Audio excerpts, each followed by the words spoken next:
Now, in our small endoscope reprocessing station, the big one is upstairs. But what you're looking at right now is you can see 3 automatic endoscope reprocessors, or AERs. These guys use high-level disinfectants to disinfect on a high level your endoscopes. Flexible fiber optic endoscopes. That's it? Flexible fiber optic endoscopes that you use in surgery. We also have rigid scopes, which are also known as telescopes, which we'll talk about shortly. These guys do everything from start to finish except pre-cleaning of the endoscope. There's like a miniature dishwasher in there and all sorts of stuff that you connect to different channels inside of the endoscope. It's done on a preset basis and, as I said, uses high-level disinfectants. We have 4 high-level disinfectants that we use over here. Okay, high-level disinfectants like the aldehyde group, okay, glutaraldehyde, formaldehyde, and orthophthalaldehyde, known as OPA. They're good for about 14 days. They're constantly reused. Remember one thing, that if you don't clean your items well before you use high-level disinfectants, high-level disinfectants are deactivated by biological agents. So if you didn't clean something well enough, these things are going to destroy your orthophthalaldehyde or glutaraldehyde or formaldehyde. It makes no difference what you use. Cleaning is by far the most important step. So if you don't do that step well, you're going to ruin your high-level disinfectants. These machines use peracetic acid, which is also a high-level disinfectant, okay, but it's basically just vinegar, okay? You can see that these machines are also using filtered water on their own, okay, and inside the machine there are filters as well. I want to briefly talk about high-level disinfectants, that aldehyde group. Aldehyde group disinfectants clean by alkylation. They alkalize. Remember, all disease-causing microorganisms like acidic environment. If we hyperalkalize them, they're destroyed.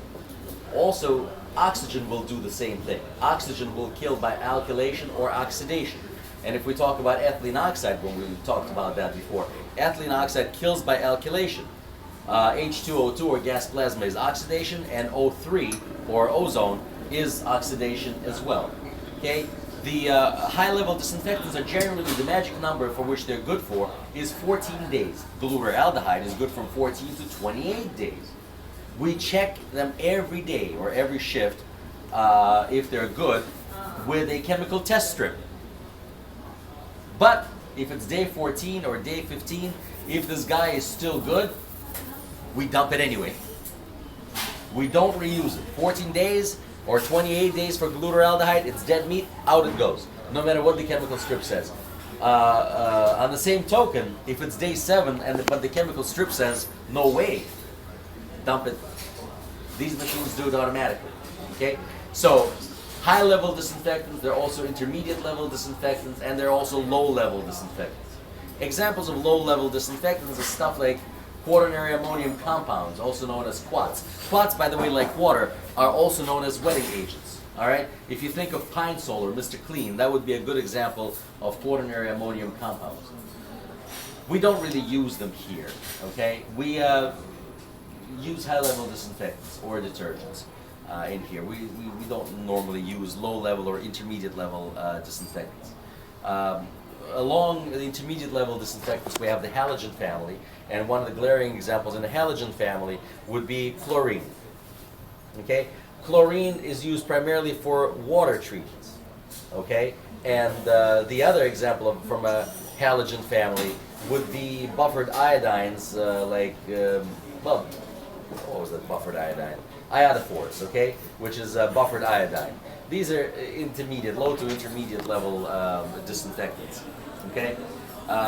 Chlorine, like I mentioned, if they're going to say anything on the test about chlorine, it's primarily for water treatments, pools and washing toilets, floors, okay? We also have phenolics, which are intermediate level disinfectants. We don't use them at all. They used to be used extensively, but it's corrosive and it leaves film on there. It used to burn the patients a little bit, cause minor irritations and so on and so forth. So we won't use that here, okay? So that's primarily all we need to know about these things here. Just review your notes, just to be a little bit more prepared for low to intermediate level disinfectants. There won't be too many questions, but there will be more questions on high level disinfectants. And remember, high level disinfectants, okay, that we talked about, killed by alkylation. We don't want to agitate the solution because they produce toxic fumes. Orthophthalealdehyde is particularly dangerous, and it's even more dangerous than the other ones because it has no odor. So we still don't want to agitate the solutions. High-level disinfectants, except OPA, will sterilize if given enough time. All right, so that's what you need to remember. And I think that's basically it of what